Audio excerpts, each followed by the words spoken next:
clase. La semana pasada nos habíamos quedado en el tema de el pago de horas extra, ¿no? Y decíamos que corresponde un pago del 25% las 2 primeras horas, a partir de la tercera, 35%, horario nocturno, 50%, y en feriados. Nos habíamos quedado hasta ahí. Pero ¿qué pasa? Y es un tema que me olvidé puntualizar, ¿no? ¿Qué pasa cuando el colaborador percibe más del mínimo vital? O sea, cuando el colaborador percibe 3,000, 2,000, 2,500, etcétera, ¿no? ¿Qué pasa con estas horas extra? Bueno, en este caso no se aplican las bonificaciones, simplemente se paga en función a las horas hombre, ¿no? Como se le conoce. Digamos, si yo percibo 2,500 soles, ¿no? Yo percibo 2,500 soles, divido el monto entre 30, porque 30 días son los que se consideran según legislación laboral, así el mes tenga 28, así el mes tenga 31, la legislación laboral siempre nos indica que el cálculo de horas se hace en base a 30 días y a 8 horas laborales, ¿no? Entonces divido 2,500 entre 30 y eso, el monto resultante entre 8 y lo multiplico por las horas adicionales que va a trabajar mi colaborador.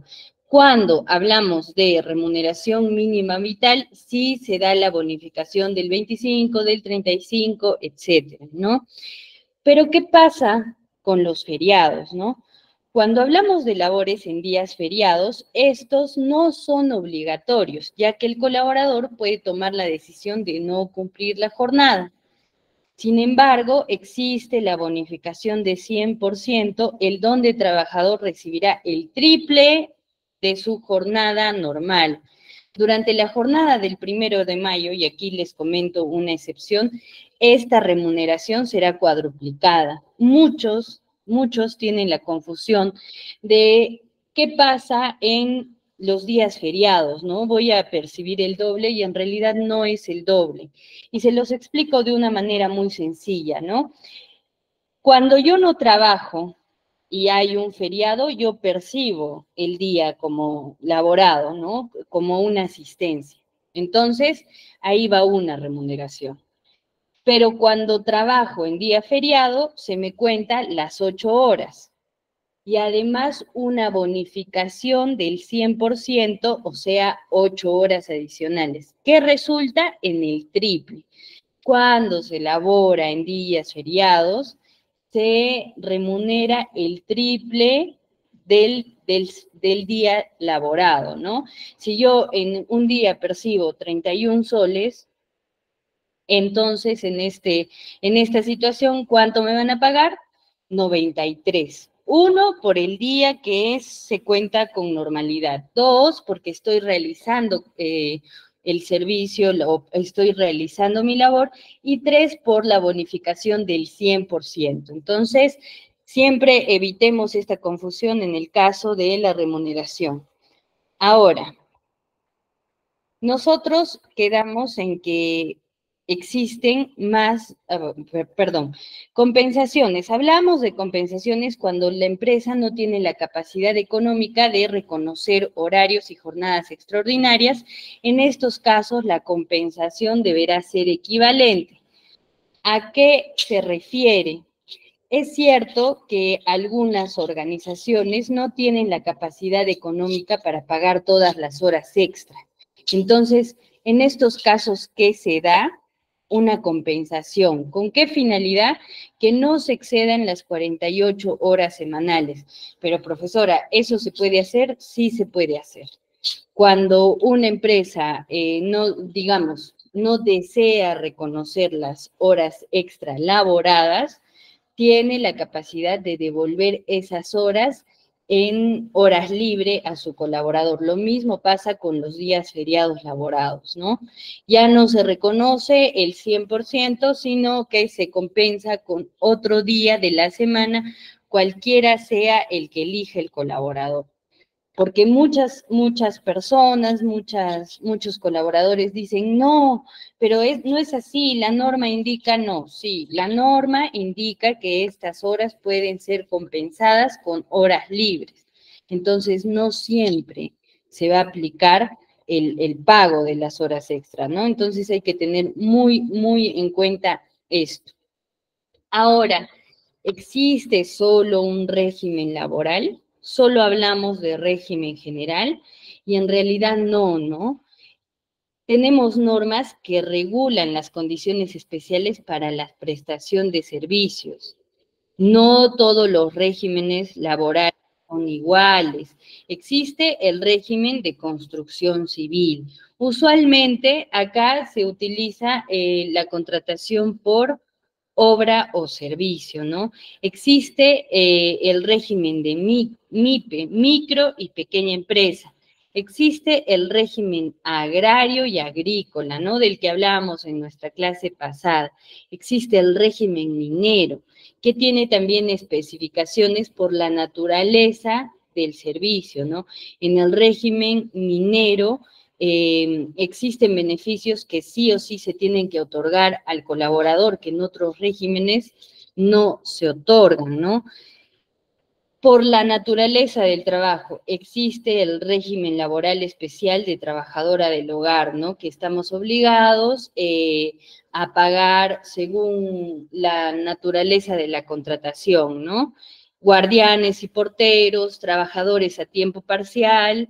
¿Cuánto percibe un trabajador a tiempo parcial? Por lo menos la mitad del mínimo vital y no debe exceder las 20 horas laborales a la semana. ¿Qué pasa si trabaja 21, 22?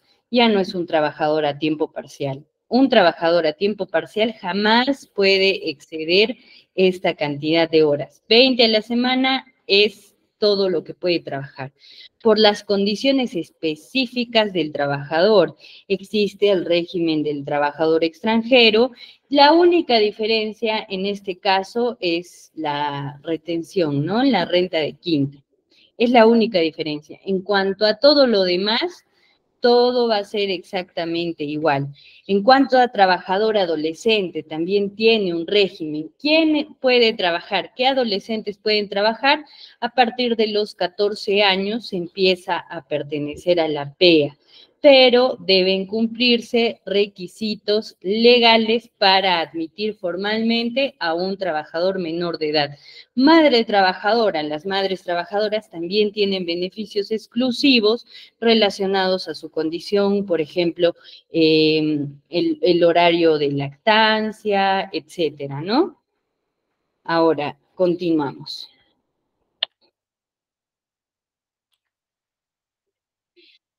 Existe también el régimen portuario, la exportación no tradicional, el régimen pesquero. ¿Por qué? ¿Por qué existen estos diferentes regímenes? Porque se enfrentan a un riesgo diferente en cada uno. Dos, porque tienen periodos de actividad, de altísima actividad y también tienen periodos de nula actividad, ¿no? Entonces, para proteger a los empleadores se han diseñado estas formas de contratación especial. De médico cirujano también es muy diferente, régimen laboral de la enfermera, el teletrabajo, el régimen laboral del artista, del porteador, etcétera, ¿no? Ahora, cuando hablamos de condiciones del trabajador extranjero, madre trabajadora, para protección de trabajadores con VIH, trabajadores con discapacidad, trabajador migrante andino, padres trabajadores, trabajadores con TBC, todo esto debe estar acreditado en documentación, ¿no? Uno no simplemente puede decir, ah, ya no, yo soy un trabajador con TBC. Bueno, el Ministerio de Salud debe emitir un certificado, puede ser a través del SIS, puede ser a través de eSalud para acreditar, ¿no? Ahora, cuando hablamos de estos regímenes que son los más comunes en materia de trabajo, ¿no? Tenemos a la microempresa, tenemos a la pequeña empresa y tenemos al régimen general. En los tres, Lo único que puede concordar es la remuneración mínima vital y el máximo de horas de trabajo. Se considera en todos hasta 48 horas semanales, obviamente un descanso semanal de 24 horas, que es equivalente a exactamente un día. Aquí vienen las diferencias. En vacaciones, las vacaciones en microempresas solo son 15 días, al igual que la pequeña empresa, mientras que el régimen general tiene un total de 30 días acumulados por año. Compensación por tiempo de servicio. Y acá es donde tenemos tantos problemas con algunas empresas, ¿no? En la microempresa no aplica, no, no corresponde la CTS, lamentablemente. En la pequeña empresa, medio sueldo por año, ¿no? Medio sueldo por año trabajado. Eso quiere decir que el 15 de mayo y el 15 de noviembre yo tengo que remunerarle a mi colaborador un cuarto de su sueldo en la pequeña empresa. Un cuarto de su sueldo. ¿Por qué? Porque en todo el año yo acumulo la mitad del salario anual. ¿Y qué pasa en el régimen general? Pues abonaré como CTS la mitad de la remuneración el 15 de mayo y la mitad el 15 de noviembre, que son las fechas en las que se pagan las CTS. ¿Qué pasa entonces con las gratificaciones? Simple, no aplica, no aplica a la microempresa. Entonces, María José, el único beneficio de la microempresa son los 15 días de vacaciones. Sí, en realidad sí es así. Bueno, y la compensación por despido arbitrario, ¿no? Que son 10 remuneraciones diarias por año, tope de 90 remuneraciones. O sea, quiere decir que si yo he trabajado un año, me corresponden 10 remuneraciones diarias. Quiere decir 10 días. Si he trabajado 2 años, 20 días. Si he trabajado 3 años, 30 días, etcétera. Ahora, en cuanto a la pequeña empresa, ¿cuáles son sus beneficios? Ya hemos dicho, tiene 15 días de vacaciones al año, medio sueldo de CTS y 2 gratificaciones de medio sueldo cada una. ¿Qué quiere decir? Que si yo gano el mínimo vital, en el mes de julio me va a llegar en mi boleta 1.512.50, porque es el equivalente al 50% de la remuneración. Si yo percibo 3.000, pues obviamente me van a llegar mis 3.000 más 1.500 de la mitad de la remuneración. ¿Cómo se hace el cálculo de gratificaciones? Obviamente no solo es el 50%, debemos considerar el 9% de eSalud, que es una bonificación que otorga a eSalud por las prestaciones, ¿no? Por el pago del seguro.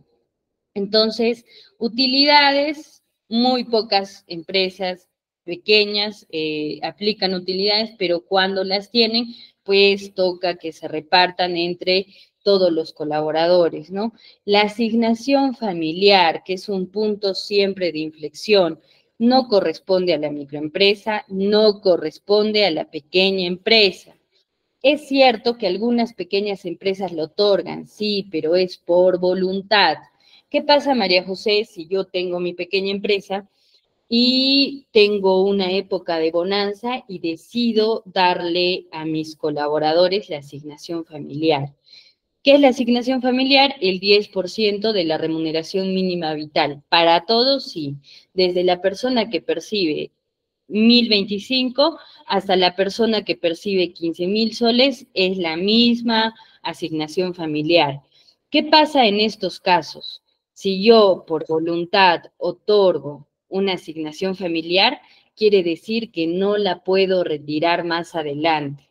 Es mejor entregarlo como un bono. ¿Por qué les digo esto? Porque ustedes se supone que trabajan en el área de recursos humanos, en el área de gestión del talento. Entonces, cuando una empresa atraviesa un periodo de bonanza, en la medida de lo posible, no no hagamos y no entreguemos bonos, porque en realidad son bonos, no van a ser constantes, en nombre de beneficios sociales, de prestaciones sociales, porque si lo pagan ustedes una vez, estas se vuelven constantes. Entonces, María José, a mí me pagaban asignación familiar y de pronto me la retiraron. Bueno, eso no va de acuerdo a la ley. Una vez que uno lo otorga voluntariamente, queda de manera permanente. No se la puedes retirar al colaborador. Eso no significa que yo le otorgo a un colaborador y al otro no le otorgo. Eso sí se puede dar cuando no es de carácter obligatorio, ¿no? En cuanto a despido arbitrario, son 20 remuneraciones diarias por año con un tope de 120 remuneraciones. Ahora, hablamos de régimen general. En el régimen general, pues ya habíamos dicho, ¿no? Tenemos 30 días al año de vacaciones, tenemos un sueldo por año de CTS, eso quiere decir, me depositan la mitad el 15 de mayo y la mitad el 15 de noviembre. Utilidades, sí aplica, obviamente aplica, asignación familiar es obligatoria. Quiere decir que en ninguna empresa del régimen general, y pasa mucho, ¿no? En organizaciones también del Estado, que no pagan la asignación familiar. Están obligados a pagar la asignación familiar mientras sean contratados bajo la ley 728, ¿no? ¿Y qué corresponde en caso de despido? 1.5 remuneraciones por año trabajado. Tope 8 años. Entonces, con esto ya cerramos nuestro tema de la clase anterior, ¿no? Que era el de legislación laboral. Ya hemos quedado en que hay algunos temas muy puntuales, ¿no? La asignación familiar es el 10% del salario, no, es el 10% de la remuneración mínima vital. Y cuando se brinda consultoría, siempre existe esa duda por parte de los trabajadores, ¿no? Que quieren presentar alguna querella en contra de sus empresas porque no les han cumplido con todos los beneficios y se dan cuenta, pues, que en realidad la aplicación dice que corresponde solo 102.50 de asignación familiar. Entonces, vamos con nuestro segundo tema. ¿Qué es un contrato laboral? Bueno, perdón. ¿Qué es un contrato laboral? Un contrato laboral es un acuerdo legal entre el empleador y el empleado que establece los términos y condiciones de empleo. Este documento define las responsabilidades y obligaciones de ambas partes. Ojo, el contrato laboral no solo es en favor del colaborador, también es en favor del empleador.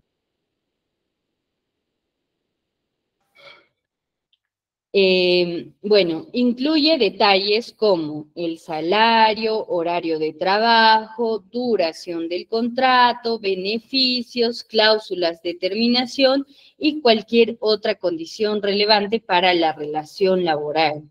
El contrato laboral sirve como guía que protege los derechos y define las expectativas, tanto del empleador como del empleado durante su relación laboral.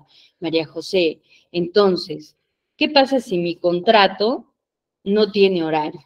Bueno, es un contrato incompleto, ¿no? Y obviamente necesita y requiere un límite horario para establecer si tú trabajas menos de 48 horas o más de las 48 horas dictadas por ley. ¿Cuál es el plazo de vigencia? No dice, bueno, en esos casos tú estás contratado a plazo indeterminado.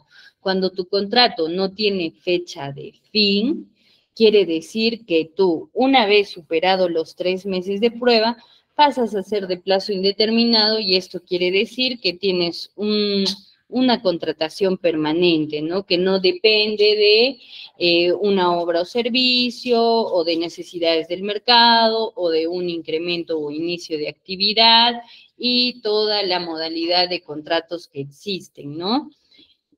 Modo del contrato, a esto hacemos referencia, ¿no? Si es un contrato modal, Quiere decir, si te contratan por incremento inicio de actividad, esto se da cuando se abren, digamos, nuevos frentes en algunas operaciones de empresas, contrato por tiempo, por obra o servicio, usualmente utilizado en la contratación de obras civiles, ¿no? De régimen civil. Régimen laboral. En el contrato tiene que decir a qué régimen pertenece la empresa. Si pertenece a microempresa, pues ahí claramente debe figurar que está siendo contratado bajo el régimen de la micro. Si pertenece a la pequeña, de la pequeña. Si perteneces al régimen general, etcétera, ¿no? Aquí también se detallan las obligaciones del empleador, por ejemplo, que la contraprestación, ¿no es cierto? La remuneración, si es que el colaborador va a percibir la asignación familiar, en caso de que pertenezca, digamos, a la pequeña y el colaborador y el empleador voluntariamente quiera otorgarlo. Obligaciones del empleado también se deben detallar en el contrato de trabajo, cuál es su función, cuáles son sus responsabilidades. El horario, ya lo hemos dicho, es muy importante. Por favor, si ustedes están firmando contratos, no acepten firmar contratos que no tengan horario, ¿no? Y la remuneración, finalmente. ¿Qué documentos anexos debe tener un contrato? Muchos dicen, María José, yo ni siquiera tengo contrato. Listo, no hay problema. Hay muchos trabajadores que no tienen contrato y no pasa nada. Estos contratos se llaman contratos orales, ¿no? Contratos de palabra que también son válidos ante la ley. Obviamente, si yo contrato a una persona de este modo y no firma un contrato per se, quiere decir que esta persona está a plazo indeterminado. María José, ¿qué pasa si yo empiezo a trabajar el 1 de junio y mi contrato es un contrato modal por necesidades del mercado, tiene una duración de 3 meses, pero está a partir del 6 de junio? Bueno, desvirtúa completamente ese contrato modal e indica que tú estás contratado a plazo indeterminado. Muchas organizaciones, muchas empresas toman estas situaciones como, no, tu contrato recién empezó el 6, mientras tú hayas asistido, cumplido un horario desde el 1 de junio, quiere decir que estás contratado a plazo indeterminado. Así la empresa diga lo que diga. Y no solo eso, quiere decir que estás contratado bajo el régimen general. Quiere decir que vas a recibir las contraprestaciones del régimen general. Entonces, si ustedes pertenecen a la micro, a la pequeña, a este tipo de regímenes que no son el régimen general, tienen que hacer contratos. ¿Y qué documentos se anexan? Para empezar, siempre ustedes, como parte del área de recursos humanos, de gestión del talento humano, seguro por ahí tenemos algún abogado en derecho laboral, siempre el empleador está obligado a entregar el boletín informativo de sistema pensionario. Este boletín está colgado en la web, ustedes pueden simplemente copiar ese modelo, si desean le pueden poner su logo, hacerle algunas modificaciones de forma, más no de fondo, y hacer que el colaborador firme y ellos se quedan con el boletín informativo y ustedes se quedan con el dado por enterado, ¿no? Yo recibí el boletín informativo del sistema pensionario el día 1 de junio, y firmo en señal de conformidad y entendimiento, ¿no? Entonces ya ahí ustedes eximen responsabilidades, ¿no? Porque pasa mucho que los colaboradores no se han informado acerca de los sistemas pensionarios, no saben que obligatoriamente si quieren pertenecer a la AFP van a entrar íntegra, o no saben que en la ONP se descuente el 13% y otros aspectos relacionados. Bueno, eso ya no recae en la responsabilidad de la empresa, ¿no? Mientras haya entregado el boletín informativo del sistema pensionario.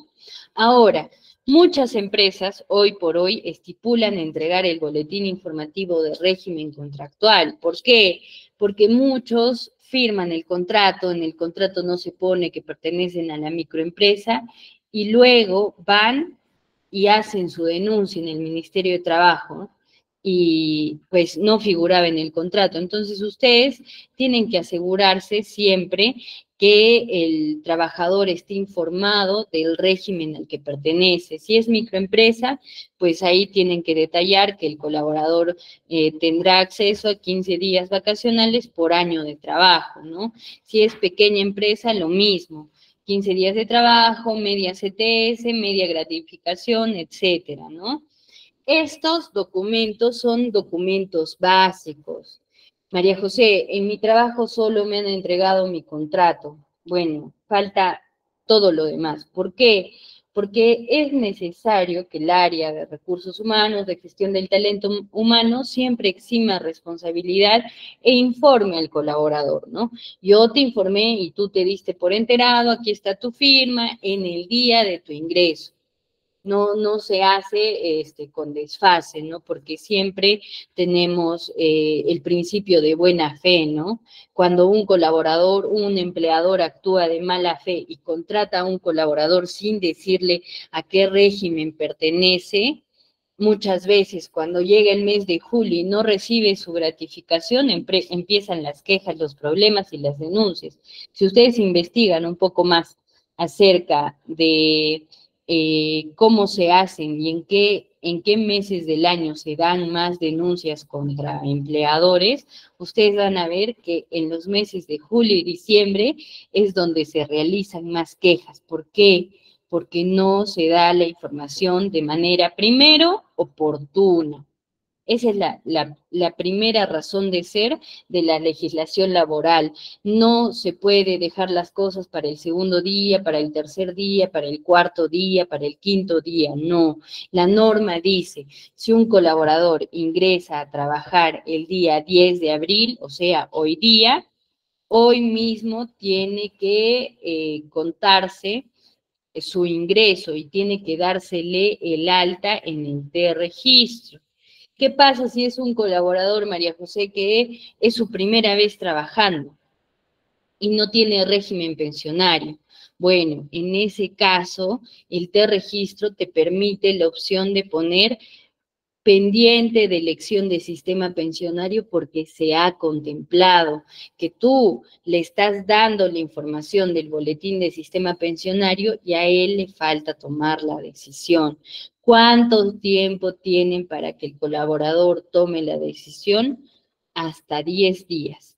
Pasados esos 10 días, se van a enfrentar a grandes problemas, como por ejemplo, si elige AFP, esa primera remuneración va a ir a la ONP por el plazo de apertura de su cuenta de fondo de pensiones, ¿no? Entonces hay que tener muy en cuenta estas cosas.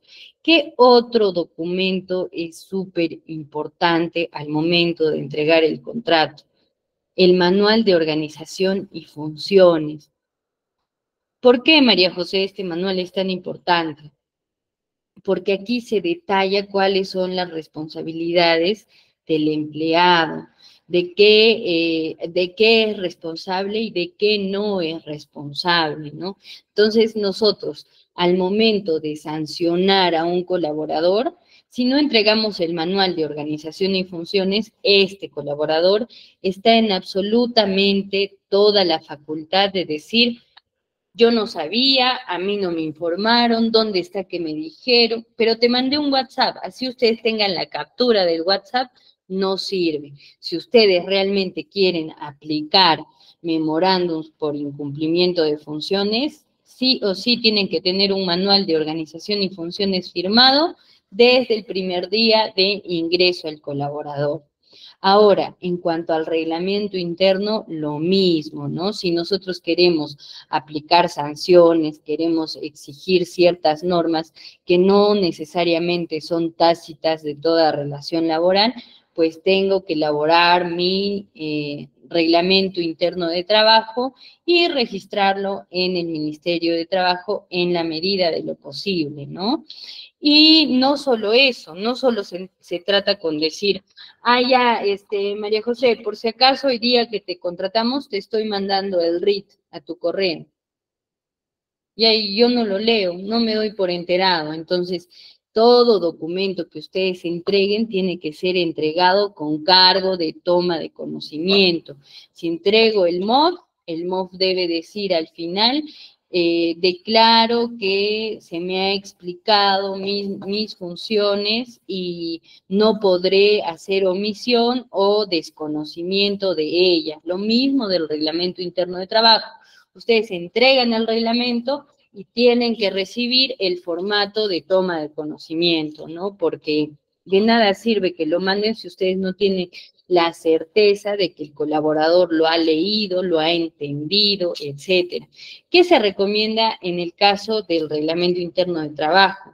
Las capacitaciones de bienvenida sirven mucho para eso. ¿Por qué? Porque ahí tú puedes tener la asistencia del personal al que le has brindado la capacitación.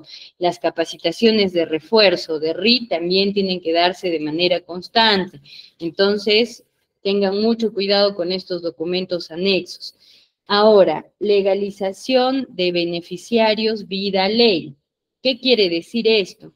Toda persona que ingresa a laborar a cualquier rubro está obligado a, toda empresa que tenga trabajadores en cualquier rubro está obligado a pagar vida ley, ¿no?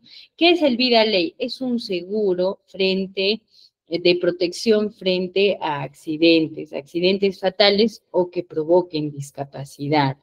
Empiezan desde el primer día y si tú que no se espera, ¿no? Definitivamente, pero si la persona se accidenta al tercer o cuarto o quinto día, el vida ley se activa, ¿no? No tiene un periodo de carencia. Entonces, es importante que si ustedes entran a laborar a una organización, se aseguren de tener su vida ley. ¿Y cómo se aseguran?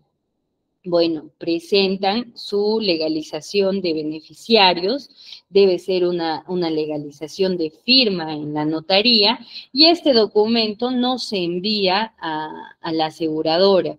Este documento se tiene guardado hasta que en caso suceda, se dé un accidente, pues se entrega, ¿no? A la aseguradora y está legalizado por el notario. Yo puedo elegir a mis beneficiarios, tú puedes elegirlos, ¿no? Obviamente, si no se hizo el trámite de manera correcta, caerá una sanción en la empresa, en el empleador, ¿no? Autorización de depósito en cuenta bancaria. Este documento se solicita siempre. ¿Por qué, María José? Pero en mi trabajo, yo que estoy en el área de recursos humanos, soy la persona que tramita y apertura las cuentas en los bancos. Ya, pero ¿sabe si el colaborador tiene una deuda con el banco y le van a descontar todos sus sueldos y tú se lo depositas ahí? Y estas cosas suceden. Ay, no, pero sí, que no, que yo no contrato personas que tengan deudas. Uno puede decir lo que sea, pero el colaborador siempre debe autorizar que la empresa le deposite sus saberes en cierta cuenta, ¿no? Si la empresa trabaja con BCP y el colaborador tiene una deuda con BCP, seguramente en la autorización de depósito en cuenta bancaria va a solicitar que se le deposite a una cuenta interbancaria, y de esta manera no se le va a generar ningún problema, ¿no? Claro que esto no causa inconvenientes, digamos, legales al empleador, pero siempre se recomienda tener la autorización de depósito en cuenta bancaria por cualquier contingencia. Recuerden que el área de gestión de talento humano, el área de reclutamiento, el área de selección de personal, su principal objetivo es prevenir. Entonces, en ese sentido, pues nosotros tenemos que tener todos nuestros formatos firmados, nuestros documentos anexos, ok. Información en caso de emergencia también es un documento que se debe hacer llenar al colaborador al momento de su ingreso. Aquí se detallan pues las personas a las que se les llama en caso de emergencia y además el tipo de sangre del colaborador y las alergias del colaborador. Obviamente, si sus empresas al momento de ingresarlos los mandan a evaluación médica, esta ficha la llenarán en la clínica, ¿no? Seguramente. Y la clínica la remitirá a la empresa, pero hay algunas empresas en las que no es necesario porque no tienen alto riesgo o no van a trabajar bajo condiciones especiales. Entonces, no es necesario que todos los colaboradores de todas las empresas pasen por evaluación médica, pero sí es necesaria la información en caso de emergencia. Ahora, información sobre carga familiar. ¿Y esto a qué hace referencia? A lo que hablamos hace un momento, ¿no? Al tema de asignación familiar.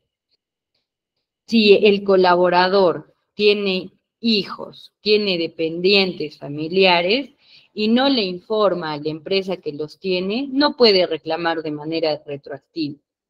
O sea, si el colaborador no comunica oportunamente o en información sobre carga familiar no pone información veraz, no tiene derecho a reclamo alguno. En caso de que el trabajador comunique y la empresa recién le empiece a pagar su asignación familiar después de 2, 3, 4 meses, tiene que regularizarle, ¿no? Por favor, chicos, si surge alguna duda, me dejan saber, yo voy a estar leyendo ahí los mensajitos de el Meet, ¿ok? Me sorprende que no haya duda. Continuamos. Ya habíamos hablado del beneficio de la asignación familiar, ¿no? Todo trabajador bajo régimen general tiene derecho a su asignación familiar. Este monto ingresa al cálculo remunerativo, sobre todo para la consideración de bonificación del 9%. ¿Qué quiere decir? ¿Y por qué la la asignación familiar es un monto remunerativo? Uno, porque tiene libre disposición, ¿no? No es como el vale de alimentos que es exclusivo para alimentos o los viáticos que son exclusivamente para movilizarse, etcétera, ¿no? La asignación familiar puede ser dispuesta por el colaborador y por ende entrará en el cálculo de todos sus beneficios sociales. Eso quiere decir que las personas que pertenecen al régimen general se les hará el cálculo no contando, digamos, que perciben 1.025, sino contando que perciben 1.127.50, ¿no? Y en base a eso se va a calcular absolutamente todos sus beneficios, incluida la CTS. Ahora, cuando hablamos del trabajo en adolescentes, ¿no? Las personas mayores de 14 años, pero menores de 15 años de edad, la jornada máxima de trabajo es 4 horas diarias y 24 horas a la semana. Para las personas mayores de 15 años, pero menores de 18, la jornada máxima de trabajo será 6 horas diarias y 36 horas a la semana. Esto quiere decir que dependiendo de la edad del adolescente, pues se designará su jornada laboral, ¿no? Para poder contratar a un adolescente se requiere que cuente con la autorización para trabajo de adolescente por la Autoridad Administrativa de Trabajo que le emite al adolescente este permiso, ¿no? Para lo cual debe acercarse el adolescente en compañía de su padre o tutor para realizar el trámite correspondiente. ¿Eso quiere decir entonces, María José, que puedo contratar menores de edad? Sí, pero bajo la norma de contratación de adolescentes. ¿Cuáles son los requisitos de trabajo para adolescentes? 1. Copia de partida de nacimiento o documento de identidad. 2. Certificado médico otorgado por un hospital, posta médica que acredite la capacidad física, mental y emocional para realizar el trabajo. Esto es un trámite completamente gratuito, lo pueden tramitar en cualquier hospital del Ministerio de Salud o si tienen un seguro de e-salud, pueden hacerlo. copia de carnet escolar o libreta de notas, ¿no? María José, ¿qué pasa si yo voy a contratar a un escolar que ha abandonado sus estudios? No es posible, va en contra de la norma. Solo pueden trabajar aquellos menores de edad que están cumpliendo con sus estudios normales, ¿no? María José, no importa si haya repetido 10 veces el cuarto de secundaria, no importa, pero tiene que continuar sus estudios, ¿no? Se debe dar 2 fotografías de tamaño carnet tomadas en cualquier estudio. Esto es para presentar el documento en el Ministerio de Trabajo. Copia de documento de identidad del padre, madre, familiar o tutor, obviamente. Si no es el padre o es la madre, tiene que estar acreditado por algún documento, ¿no? Por ejemplo, un mandato judicial, etcétera, ¿no?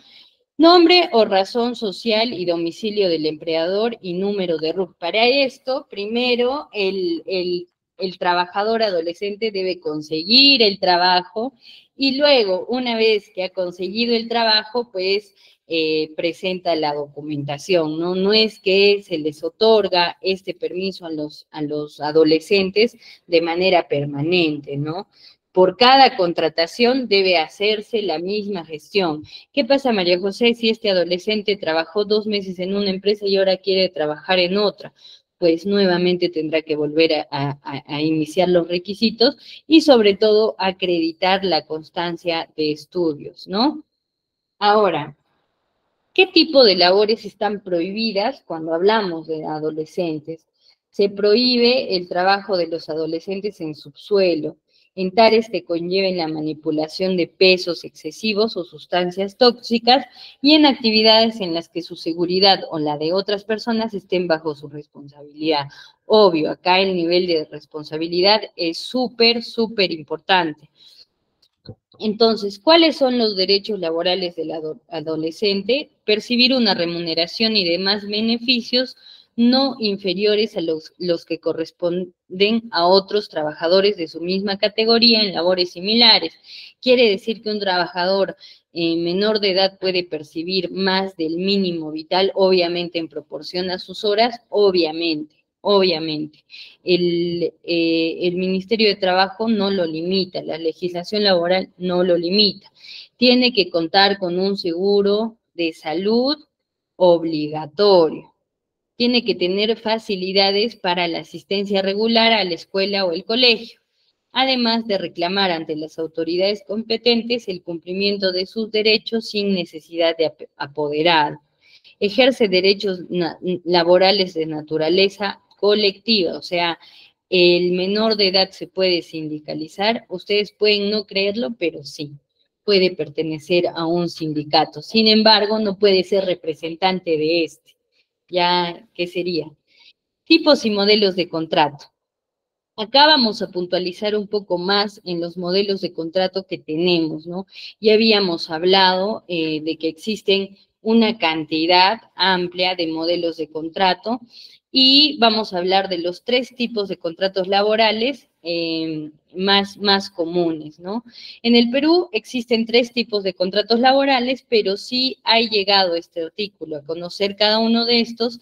Es vital que primero abordemos qué es un contrato de trabajo, qué es lo que ya les he comentado, y cuáles son sus elementos básicos, ¿no?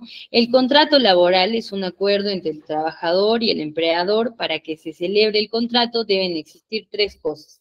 Prestación de un servicio, es decir, qué labor va a cumplir el trabajador. 2, la remuneración del trabajo, en dinero o especias, y la dependencia, que el empleado realizará su trabajo en la dirección del empleador, ¿no? Ahora, este punto se ha actualizado y también es un nuevo tipo de contrato modal cuando hablamos de contratos en teletrabajo, ¿no? Ahora se celebran mucho, cada vez son más comunes. Ahora, contrato de trabajo indefinido. Este acuerdo contempla una fecha de inicio de servicios, pero no una fecha de fin, es lo que decíamos al inicio, ¿no?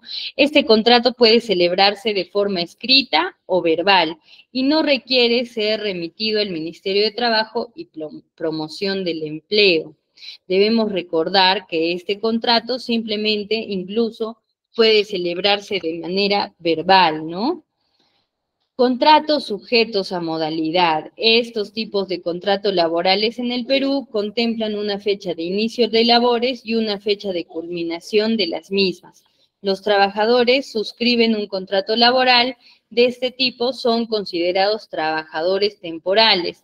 En este caso, es necesario que uno de estos contratos de trabajo se celebre de forma escrita, lo que les decía, ¿no? María José, ¿qué pasa si a mí me contratan a modalidad ocasional, pero me celebran mi contrato el 6º día después de que yo empecé a trabajar? Bueno, ese contrato ya perdió toda validez, porque si tú tienes tu asistencia desde el primer día, quiere decir que estás contratado a plazo indeterminado, ¿no? ¿Por qué? Porque no requiere necesariamente la contratación y desvirtúa totalmente el contrato modal.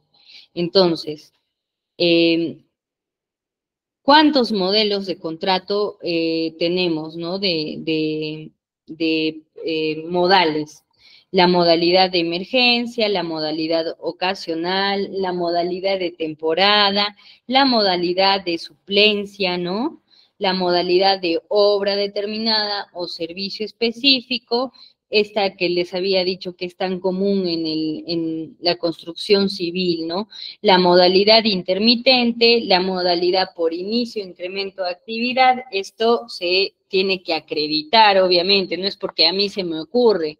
Ah, ya, no, le voy a poner un contrato modal con la finalidad de que no sea un trabajador a plazo indeterminado. No, esto se tiene que demostrar. Si tú hablas de un inicio o incremento de actividad, tienes que demostrarlo, que estás abriendo un nuevo frente, ¿no? O que estás recibiendo más contrataciones de las habituales, o que estás ejerciendo, ejecutando más servicios que los habituales. No simplemente se trata de, ah, ya, no, se me ocurrió, yo no quiero contratar a mi personal a plazo indeterminado. No, para nada. Tiene que tener y tiene que estar sujeto a una serie de requisitos modales, ¿no? No es simplemente, ah, ya, yo hago este contrato y no pasa nada. La modalidad intermitente, la modalidad por necesidades del mercado. Usualmente, ¿qué contrataciones se pueden hacer por necesidades del mercado? Nosotros podemos recordar, ¿no? En los centros comerciales contratan mucho bajo esta modalidad durante las campañas, ¿no? La campaña navideña es un boom de celebración por necesidades del mercado. Reconversión empresarial también tiene que demostrarse. Régimen a tiempo parcial también es un contrato modal. Una persona a tiempo parcial, bueno, renueva, tiene que renovar su contrato por lo menos cada 3 meses o cada 6 meses y no debe exceder las 24 horas de trabajo. María José, ¿qué pasa si trabaja, perdón, las 20 horas de trabajo? María José, ¿qué pasa si trabaja 25? ¿Qué pasa si trabaja 21? Pues pierde su calidad de contrato modal a tiempo parcial, ¿no? Y si ustedes no le encuentran un contrato sujeto a modalidad correcto, obviamente va a entrar a plazo indeterminado y ese va a ser el número de horas que va a percibir por la remuneración, que obviamente tiene que ser equivalente o mayor a la remuneración mínima vital, ¿no? Contrato sujeto a modalidad, contrato extranjero. ¿Qué es el contrato de trabajo a tiempo parcial? Ya lo hemos dicho, ¿no? Son los que se celebran cuando el promedio de horas no supera las 4 diarias, ¿no? La suspensión del contrato laboral. ¿Qué causa la suspensión? Se puede dar de 2 maneras, ¿no? Y perdónenme si me confundo un poco acerca de esto, tal vez no sea en esta clase, pero les comento un poco más acerca de la suspensión perfecta, ¿no? Se da cuando temporalmente no se realizan las labores para las que fue contratado, pero tampoco se recibe remuneración. Hablábamos de la pandemia, ¿no? La suspensión imperfecta, cuando no se presta servicios, pero sí se recibe la remuneración. ¿no? Acá hablamos de que no se está prestando el servicio, pero aún continúa la percepción de remuneración, ¿no? Caso que ocurre en las vacaciones o cuando la persona está subsidiada por enfermedad o descanso pre y postnatal. Ahora, suspensión de contrato laboral. Vamos a hablar de un supuesto, ¿no? La invalidez temporal. ¿Qué significa la invalidez temporal? Se suspende el contrato por el tiempo de su duración. Es decir, se suspende el contrato por el tiempo que dure la invalidez, ¿no? Puede ser parcial, solo lo suspende si impide el desempeño normal de las labores, ¿no?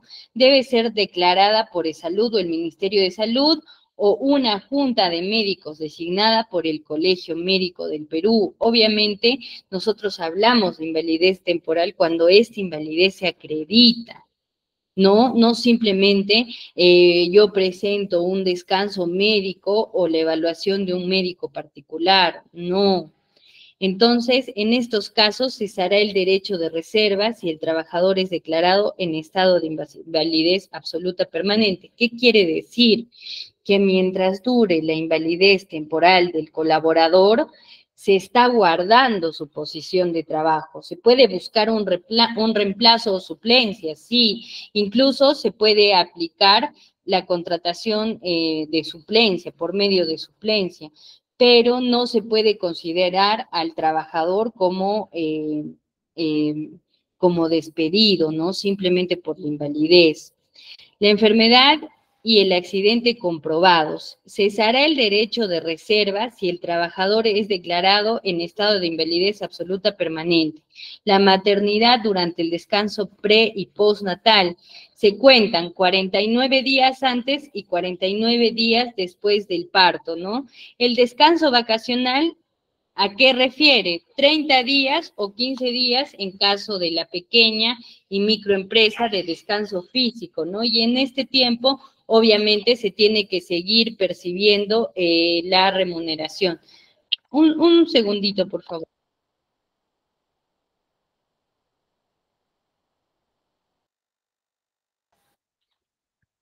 Continuamos. El ejercicio de derecho a la huelga, este también es una suspensión de contrato laboral, ¿no?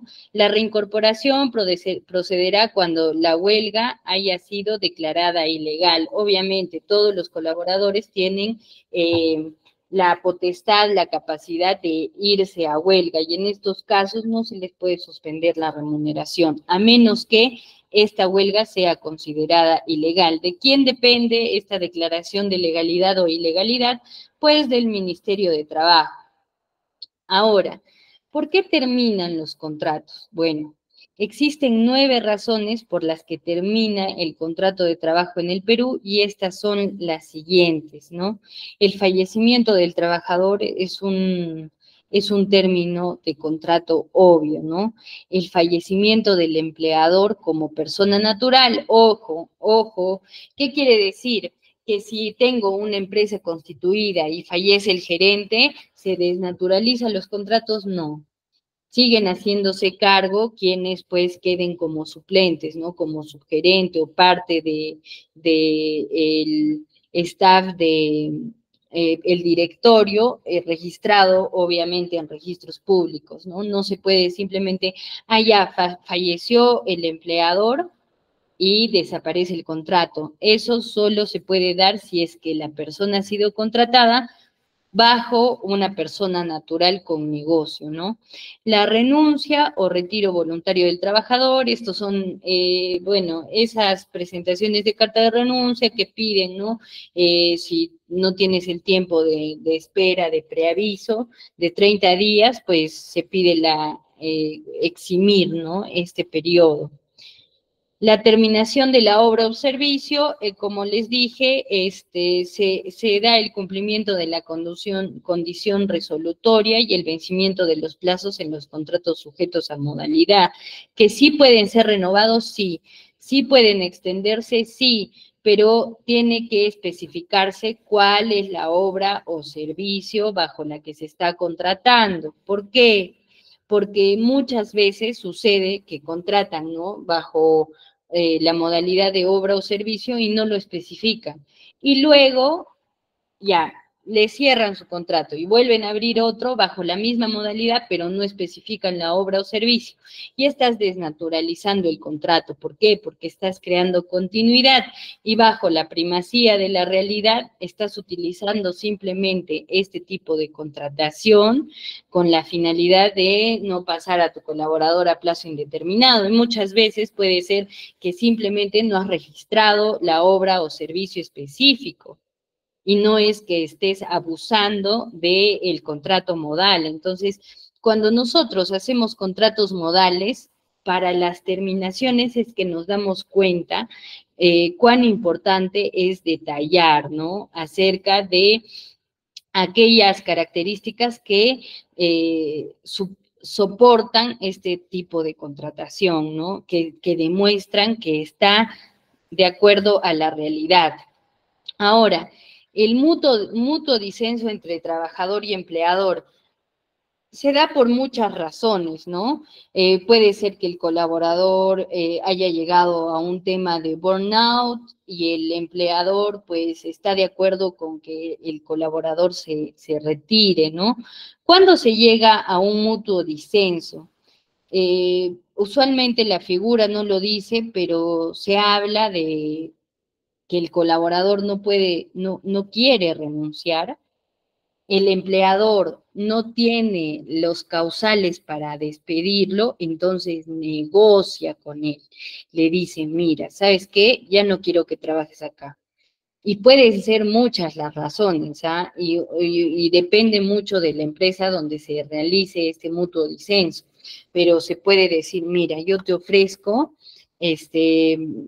que, bueno, podamos resolver de una buena manera este contrato, de esta manera no te pongo despido, no te empiezo a empapelar, ya la relación laboral no da para más y listo.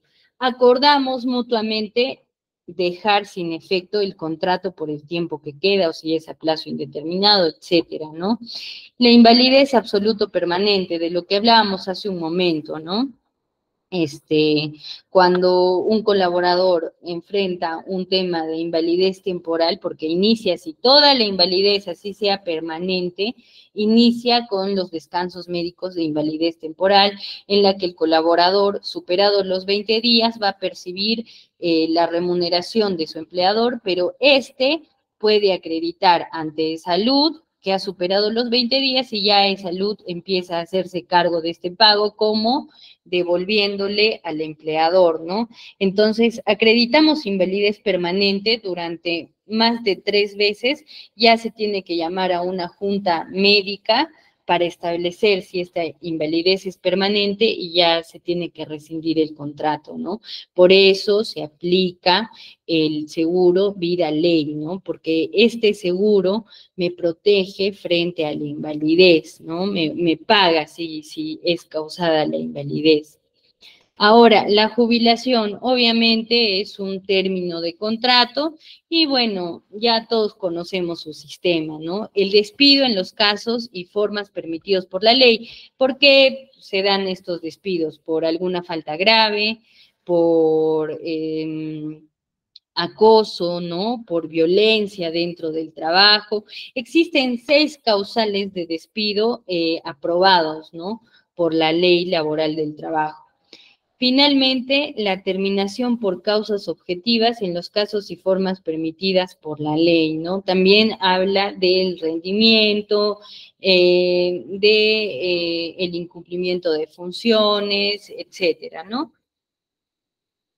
Ahora, contrato de locación de servicios. ¿Qué es un contrato de locación de servicios? Dentro de las modalidades de contratación se encuentran 2, aunque estas podrían parecer similares, pero tienen diferencias completamente marcadas. El contrato de trabajo, del que hemos hablado hace un momento cuando hablamos de un nivel de dependencia, y el contrato de locación de servicios. Este contrato es un contrato civil, donde el prestador tiene autonomía en ejecución de sus servicios. ¿Qué quiere decir? Que no cumple un horario obviamente. No existe vinculación laboral. Sin embargo, se debe cumplir con entregar el producto o servicio requerido y establecido en el contrato. Obviamente, también se establece un plazo, ¿no? Por ejemplo, si estamos hablando de un auditor externo, obviamente vamos a celebrar un contrato de locación de servicios que va a determinar en cuánto tiempo me tiene que entregar el resultado de este servicio, ¿no? El resultado, digamos, en este caso de su auditoría. Pero ¿qué pasa si yo obligo a este auditor a asistir al centro de labores y encima le pongo un horario y encima le pongo un supervisor? Desvirtúas totalmente la contratación en locación de servicios, ¿no? Ya no tiene validez y obviamente cuando se desvirtúa se pasa a plazo indeterminado. Al haber autonomía, no existe relación laboral propiamente dicha. ¿Qué quiere decir, María José? ¿Una persona que da recibo por honorarios tiene seguro? No.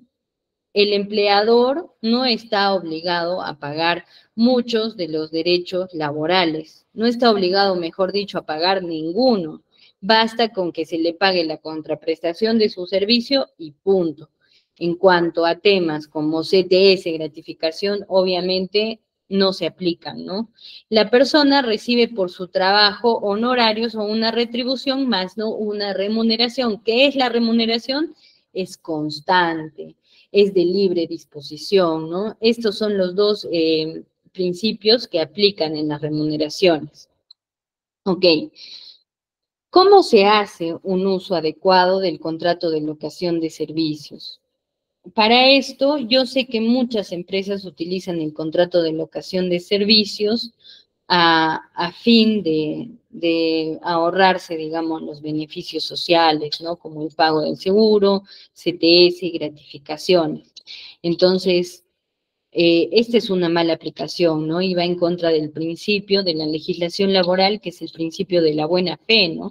Una persona que contrata una empresa que contrata a una persona que realmente va a tener una relación de dependencia laboral bajo un contrato de locación de servicios, obviamente está actuando de mala fe, ¿no?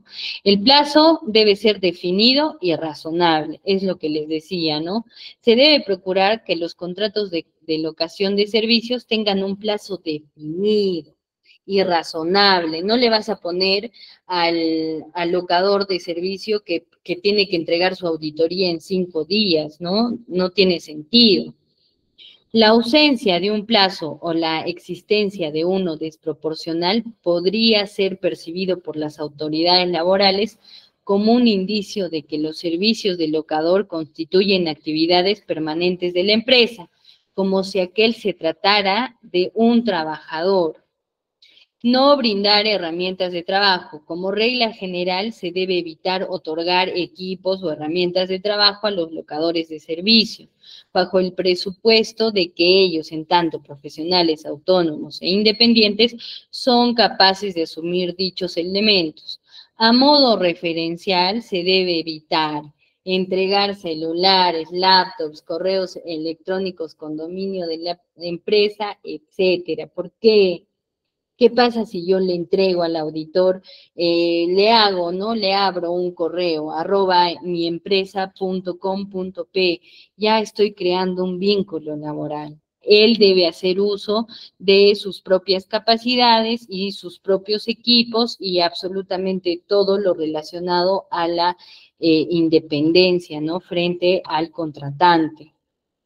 No establecer un horario para la prestación de servicios. A diferencia de los trabajadores subordinados, los locadores de servicios, en la generalidad de casos, debe contar con mayor libertad acerca de la oportunidad en que realizan sus actividades, garantizando el cumplimiento del servicio contratado.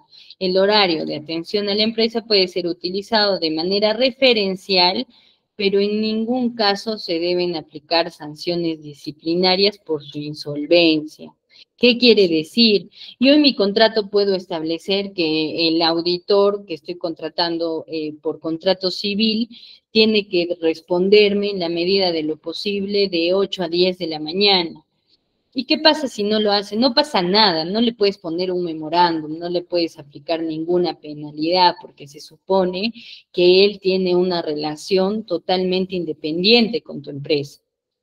Obviamente debe hacerse contratos escritos, aunque no es obligatorio formalizar los contratos por escrito, es recomendable hacerlo para establecer con claridad los términos de la presentación del servicio independiente, detallando las obligaciones de ambas partes y los límites de la intromisión de la empresa. ¿Qué quiere decir?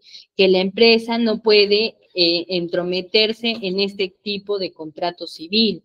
Si bien se permite la coordinación, obviamente no es que te impiden completamente, no puedes hablar con el locador de servicios, obviamente, ¿no? No debe existir una dirección que pueda calificar como subordinación, no puede someter a un trabajador por prestación de servicios porque nuevamente desnaturalizamos el tipo de contratación, ¿no? Continuamos. Ah, no, perdón. Aquí ya hemos terminado con el uso adecuado de contratos de locación de servicios. Acá, finalmente, ¿qué debemos agregar? ¿Qué debemos recordar? Los contratos modales tienen una forma y un fondo. En el caso de que nosotros necesitemos aplicar un contrato modal, debemos recordar muchas cosas. Una de las cosas que más debemos recordar es que estos contratos no pueden exceder los 8 años. ¿Qué quiere decir? Que si yo contrato a una persona por necesidades del mercado y nuevamente el siguiente año la contrato por necesidades del mercado y ya estoy a punto de superar los 8 años de necesidades del mercado, obviamente este colaborador va a pasar a plazo indeterminado, ¿no? ¿Qué pasa cuando hablamos por modalidad de emergencia? ¿De qué depende una emergencia? No se refiere a una emergencia sanitaria, no se refiere a una emergencia por terremoto, etcétera. Se refiere a que el contrato debe ser relacionado a una necesidad de la empresa que necesita ser cubierta de manera inmediata, pero no por esto este contrato o este colaborador o este servicio va a pasar a plazo indeterminado, ¿no? Entonces, para esos casos se establece la modalidad de emergencia. Usualmente se utiliza 3 meses y se abre la posibilidad de renovar, ¿no? Bajo la modalidad ocasional. Bueno, hablamos de contratos bajo modalidad ocasional cuando nosotros tenemos una necesidad específica, ¿no? De 6, de 8 meses, incluso se puede extender hasta un año. ¿Qué es lo que naturaliza los contratos de modalidad ocasional? Estos son naturalizados cuando se demuestra que esta no es un desempeño permanente. Por ejemplo, no vas a contratar a una secretaria de gerencia bajo una modalidad ocasional, porque esa es una posición permanente, ¿no? Y para esto, ¿qué te sirve? Tu manual de organización y funciones. ¿Por qué? Porque ahí están detallados exactamente cuáles son las posiciones inamovibles, ¿no? Incluso te sirve tu organigrama. Entonces, si tú contratas a una persona bajo modalidad ocasional y es una posición que siempre es permanente y constante en tu organización, estás desnaturalizando completamente el contrato. La modalidad por temporada. Hablábamos de el régimen especial agrario, ¿no? Muchas veces se tienen que dar estas contrataciones por la temporada de cosecha, ¿no? Sin embargo, tiene que terminarse este contrato porque ya no existen más opciones, ya no existe más campo de trabajo, ¿no? Seguramente se va a renovar más adelante. Entonces tú realizas tu contrato por temporada, pero ojo, y aquí lo habíamos hablado con nuestra compañera, ¿no? Que nos contaba sobre el tema de el régimen agrario, que contrataban personas y les decían, estamos suspendiendo tu contrato y luego vas a regresar. y en realidad no es así. Cuando hablamos de una modalidad por temporada, este debe tener inicio y debe tener fin. Y cuando el colaborador va a volver a ingresar, debe volver a firmar su contrato y debe tener inicio y debe tener fin. ¿Por qué? ¿Qué pasa si es que no se están dando estos contratos de esa manera y simplemente por una cuestión de evitar papeleo, de no perder a los colaboradores, les dicen, oye, te he suspendido temporalmente, pero ya la próxima temporada de cosecha vas a volver porque te voy a quitar la suspensión? No, no existe eso, ¿no? El colaborador tiene que tener pleno conocimiento de la modalidad bajo la que está siendo contratado, ¿no? La modalidad de suplencia ya la conocemos, pero ¿qué pasa cuando en realidad estoy contratando a una persona por suplencia y no existe la persona a la que supuestamente está reemplazando, ¿no? Yo estoy contratando a María José por suplencia, pero no existe una persona que acredite un descanso médico, digamos, por maternidad o un descanso médico por discapacidad o etcétera, ¿no? Entonces no estás contratando por suplencia. ¿Qué pasa si este colaborador demuestra que nunca en su vida ha reemplazado a otra persona? Se desnaturaliza el contrato y automáticamente pasa a ser de régimen general. María José, pero ¿qué pasa cuando un colaborador demuestra la desnaturalización del contrato y se pasa a régimen general? Para empezar, el régimen general no tiene fin, ¿no es cierto? Es un contrato a plazo indeterminado. Entonces, si yo he cesado un colaborador porque utilicé una de estas modalidades de mala manera, el colaborador ya ha demostrado que esta modalidad no se ajusta a la realidad, ¿yo qué tengo que hacer? Tengo que remunerarle a este colaborador todos esos saberes que no ha percibido por la mala utilización de mi contrato. Y encima tengo que reponerlo.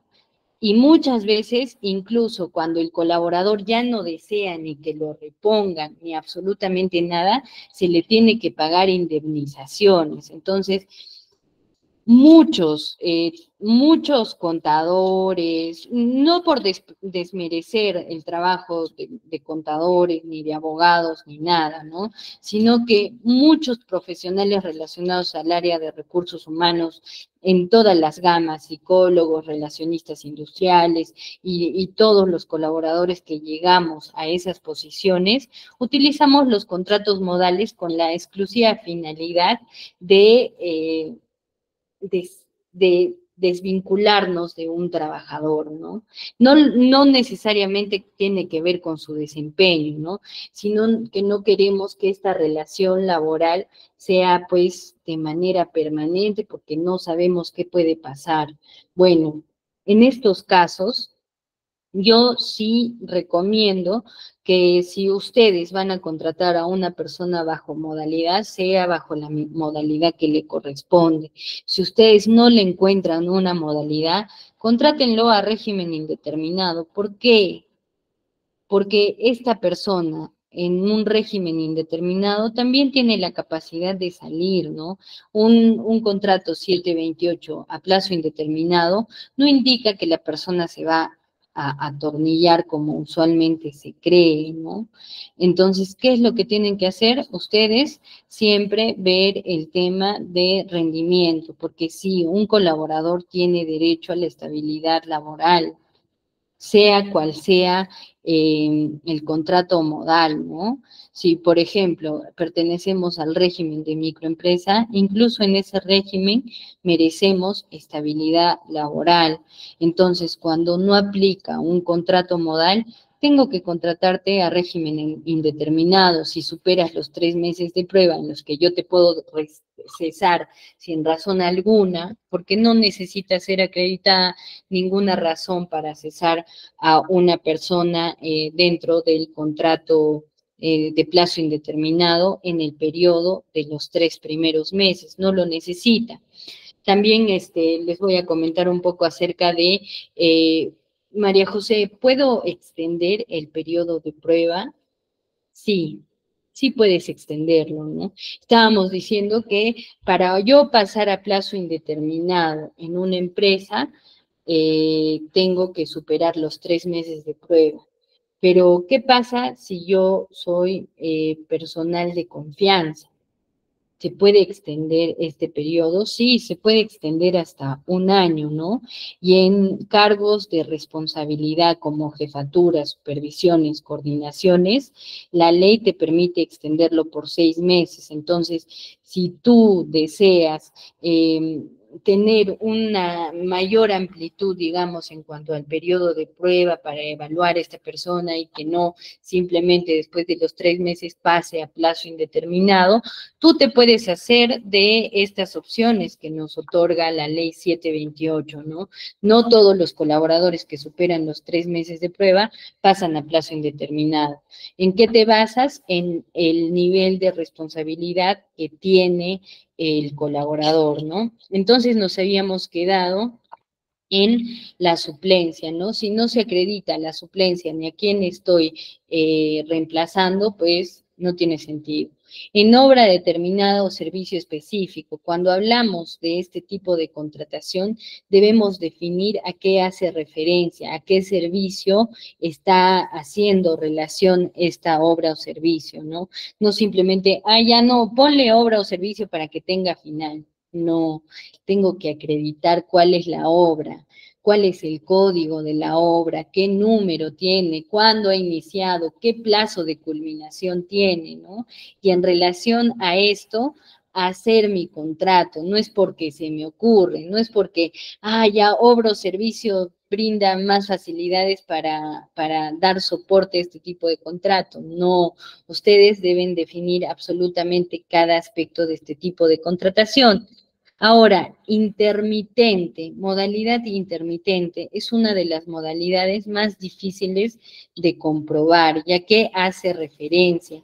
La modalidad de contratación intermitente hace referencia a que se puede contratar a una persona en ciertas cantidades de tiempo. Se aplica al caso que nos comentó nuestra compañera de modalidad intermitente. No, no aplica. ¿Por qué? Porque al igual que el contrato por temporada, esta modalidad intermitente debe tener fecha de inicio y fecha de fin, y fecha de nueva contratación y fecha de fin de esa nueva contratación. Cuando tú no tienes claras las fechas de inicio o de intermitencia, ya desnaturalizas el contrato. ¿Por qué? Porque va en contra del derecho a la estabilidad laboral. Entonces, ¿yo puedo contratar a plazo intermitente? Sí, pero tienes que establecer las fechas de manera clara. Si no están establecidas, desnaturalizas el contrato. Ahora, por inicio o incremento de actividad, se tiene que acreditar que se está aperturando una nueva área, un nuevo frente, o que en su defecto tienes una mayor actividad económica frente a otros años, ¿no? No simplemente se trata de que, no, sí, ahora tengo más clientes, ok, pero tienes que demostrarlo. ¿En dónde se demuestra? En tus declaraciones ante SUNAT. Si tú no demuestras que tienes mayor actividad en el periodo en el que has contratado a este colaborador, nuevamente desnaturalizas el contrato, ¿no? Necesidades del mercado, ya lo habíamos hablado, se da usualmente en estas temporadas, ¿no?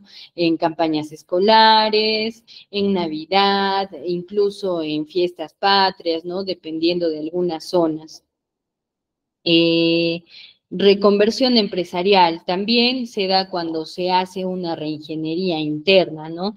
Se está renovando el organigrama, se está renovando los MOVs y no tengo claro qué posiciones van a quedar de manera permanente o qué posiciones van a desaparecer. También puedo abrir algunas posiciones que defiendan esta modalidad, ¿no? Y ahora el contrato de extranjeros. Este contrato obviamente debe ser realizado con personas que acrediten su permanencia en el Perú de manera real. ¿Qué quiere decir? Que tienen que tener el permiso temporal permanente o un permiso especial para trabajo o en su defecto, digamos, una visa de trabajo, que el Perú también las otorga, ¿no? ¿Qué pasa, por ejemplo, si yo contrato a un extranjero bajo una contratación de extranjero, pero este no tiene permiso para elaborar?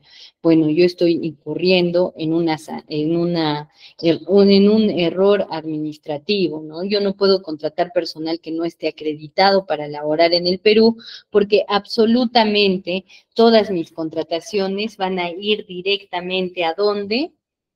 A mi PLAMI, ¿no? A mi planilla electrónica. Entonces, si yo no puedo acreditar bajo ningún documento aceptado por el gobierno peruano a un colaborador, simplemente ese colaborador no existe. Y yo estoy yendo básicamente en contra de la ley. Que sí, los colaboradores extranjeros tienen derecho a todos los beneficios de ley, eso es sin duda, ¿no? Pero tenemos que demostrar que este colaborador, esta persona, ha pasado todos los requisitos de ley para poder trabajar en nuestro país. Bueno, estimados, hasta ahí ha llegado nuestra clase de hoy. Les agradezco mucho por su asistencia. Vi que en esta clase no tuvimos dudas ni consultas. Igual, si ustedes tienen alguna duda o pregunta, por favor déjenmelo saber, escríbanlo o abran sus micrófonos, ¿no? Para saber. Ahora le doy pase a nuestra coordinadora, no sé si está por ahí. Licenciada, sí, aquí estoy. Listo, la clase de hoy y ya te dejo con nuestros alumnos. Ok, muchas gracias, licenciada, por su participación, por compartir sus conocimientos. Gracias. Voy a pausar la grabación.